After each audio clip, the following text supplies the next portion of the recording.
Good morning and welcome to World News here on TVP World. I'm Marie Kato. Large-scale Russian drone and missile attacks on Kyiv and elsewhere in Ukraine have killed at least 3 people and wounded dozens more. President Volodymyr Zelensky said Ukraine was targeted by 430 drones and 18 missiles in the early hours of Friday. Kyiv Mayor Vitaly Klitschko reportedly said at least 11 multi-story buildings in the city were hit during waves of overnight assaults. He also said at least 3 people have died while 26 were wounded, including a pregnant woman. The state emergency service was involved in rescuing more than 40 people. Evacuation operations were conducted in multiple Kyiv districts.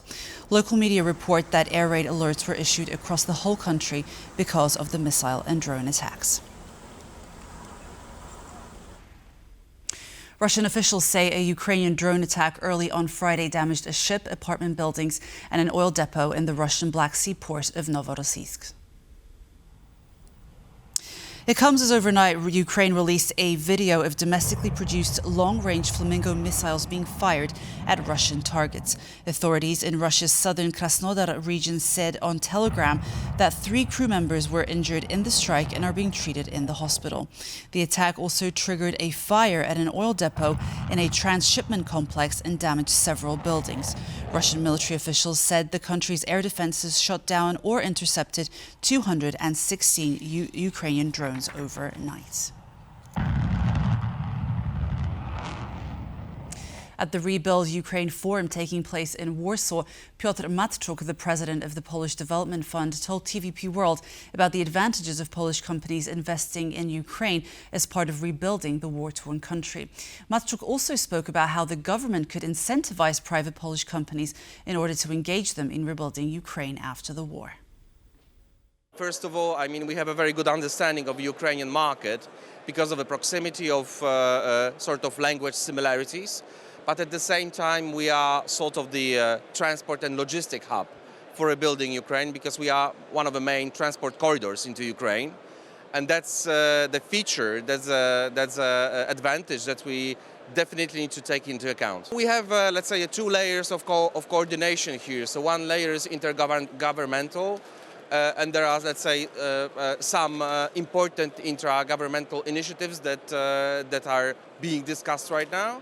Secondly, we solely focus on working with the private sector, and then we, on one hand, we want to see private sector initiative to go into Ukraine, and that we are very happy to help them with all sorts of products, ranging from financing, equity or debt products, to guarantees, and to all aspects of promotional support.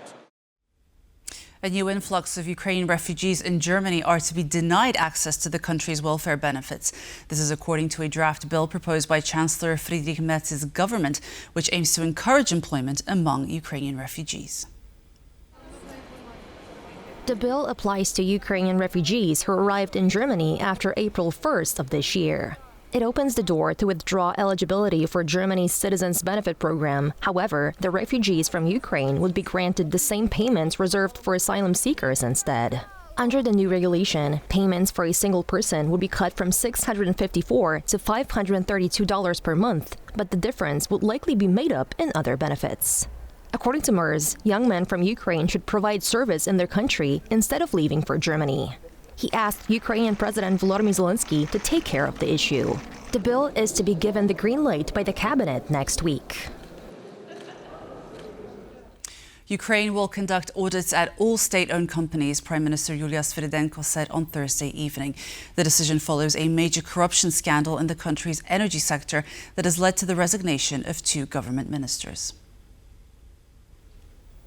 In a post on Telegram, Sviridenko said that corruption is unacceptable, especially at a time of widespread destruction to the energy system and blackouts. She announced that all public companies will undergo audits with a particular focus on new contracts. The scandal resulted in President Zelensky requesting Energy Minister Svitlana Hrynchuk and Justice Minister Herman Halushchenko to resign. It also prompted a reshuffle at state-owned nuclear giant Energoatom. On Monday, Ukraine's Anti-Corruption Bureau revealed that several individuals had accepted bribes worth up to 15% of new orders for Energoatom, totaling roughly $100 million. Ukrainian MP Maria Ionova spoke to TVP World about the broader implications of the Energoatom corruption scandal that is shaking up the Ukrainian government and challenging President Volodymyr Zelensky's leadership. She emphasized the need for full transparency.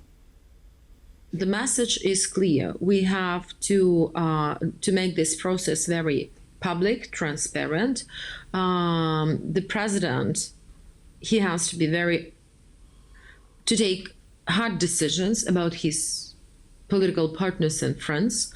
And again, our main purpose that the trust that we have to return the trust, because unfortunately when we are talking about the government, the trust has been lost. Indeed. And that is why political responsibility must follow. That is why. And when we are asking me about leadership, now we are talking, yes, there is a processes, but again, I think that there were meetings with ambassadors, there was a G7 meeting.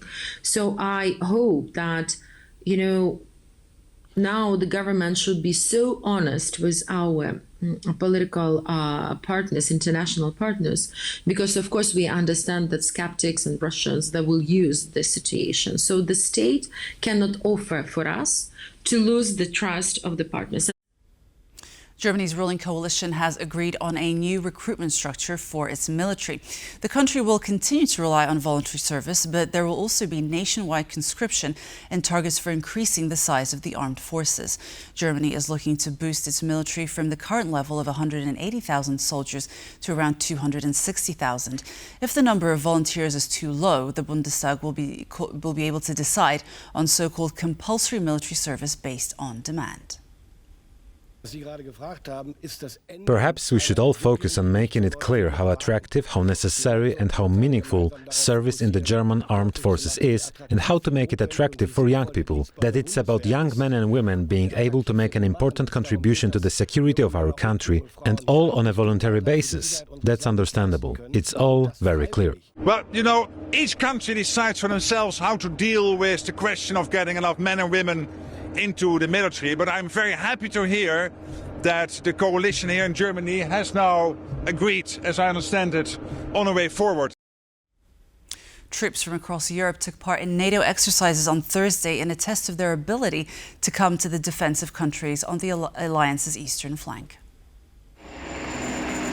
The Dacian Fall 2025 exercises in Romania have been ongoing since mid-October and aim to practice rapidly moving troops to Romania and Bulgaria in the event of an attack. Some 2,400 French troops took part, alongside contingents from allied nations including Poland, Spain, Portugal, and North Macedonia. NATO says the exercises are defensive in nature, but they occur against the backdrop of the ongoing war in Ukraine, which borders Romania. Russia's plan to build a naval base at Port Sudan in Sudan, the first in Africa since the Soviet era, has stalled due to the country's ongoing civil war. The information was confirmed by Russia's ambassador to Sudan, Andrei Chernovol. The base, located on the Red Sea, would give Russia a strategic vantage point over one of the world's busiest sea lanes, the Suez Canal corridor, which, although temporarily in crisis due to the recent Iran-Israel war and attacks by Yemen's Houthi militias, still handles about 10% of world trade. Quoted by the independent website Moscow Times, Chernovol said that progress in the port takeover is suspended due to the deteriorating internal security in Sudan. French President Emmanuel Macron received his Serbian counterpart Alexander Vučić at the Elysee, Paris on Thursday evening. Following a working dinner, Vučić noted that bilateral trade between the two countries will surpass €2 billion in the upcoming period. The two leaders met in Paris, and according to early reports, bilateral trade as well as EU accession were the focus of discussions. President Vučić announced that Serbia will sign a commercial agreement with the French company Alstom by December 15th for the construction of Belgrade's first metro line, which he expects to be completed within 2.5 to 3 years. Alstom is the leading manufacturer of metro trains in the world, and its systems are used in many cities, including Warsaw. France and Serbia are also significantly expanding cooperation in AI through a €50 million contract with Eviden to build a national AI factory, which includes a new supercomputer and AI development center in Serbia. Parisians on Thursday night marked the 10th anniversary of the November 13th terrorist attacks, which claimed 130 lives. The assaults on the Stade de France sports stadium, the Bataclan concert hall and bars and restaurants were the deadliest in France since World War II. Many laid flowers at makeshift memorials at the attack sites. Players and fans observed a minute's silence at the Parc des Princes ahead of France's World Cup qualifier against Ukraine. Parisians gathered in the Palais de la République to watch a commemoration ceremony attended by President Emmanuel Macron at Paris City Hall, which was broadcast on large screens. Billionaire Jeff Bezos' space company Blue Origin has successfully launched its first New Glenn rocket flight for paying customers. 3, 2, 1. The 98-metre-long rocket took off from Cape Canaveral in Florida on Thursday evening. Its payload contains 2 NASA satellites that are bound for Mars. It was the 2-stage rocket's first flight since its inaugural launch in January. The takeoff also saw the return landing of its reusable booster for the first time. Amazon founder Jeff Bezos started Blue Origin in 2000. Until recently, it was largely known for a space tourism business that flies wealthy passengers to the edge of space. U.S. Secretary of War Pete Hegseth has announced an American military operation to target what he called narco-terrorists. Hegseth posted on X that Operation Southern Spear would remove narco-terrorists in the Western Hemisphere and secure the United States from drugs. The announcement comes after a series of lethal strikes on boats operated by drug trafficking organizations in the Caribbean. Hegseth has posted videos of the attacks on X, saying that they were carried out in international waters targeting vessels known to be carrying narcotics.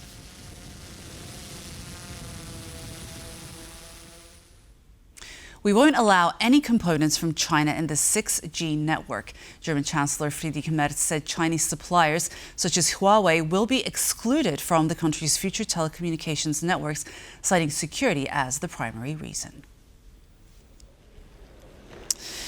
Europe is growing increasingly wary when it comes to relying on foreign technology as trade and geopolitical tensions threaten critical supply chains. Last year, the government in Berlin ordered telecom operators to remove Huawei equipment from their core networks, emphasizing that the move was related to national security. Merz said he'll raise the issue at a summit on digital sovereignty with French President Emmanuel Macron next week, saying the issue is, quote, not only to make ourselves independent from China, but also, for example, independent from the US and independent from the big tech companies.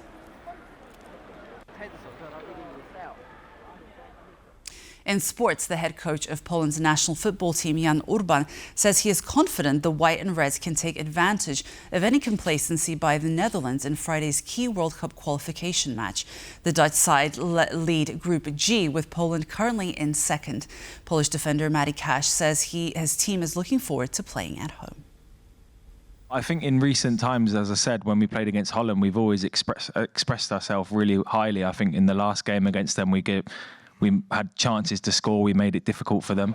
And tomorrow, at the end of the day, the aim is to go and win the game. You know, I think we've got really quality players that can do that can hurt them. I think they are 100% sure they already have a qualification in the bag. And if they think that way and underestimate us even a little, even unintentionally, because that often happens, I would like us to be able to take advantage of that. And that's all for World News. Thank you so much for being with us, and stay tuned for more on TVP World. Goodbye.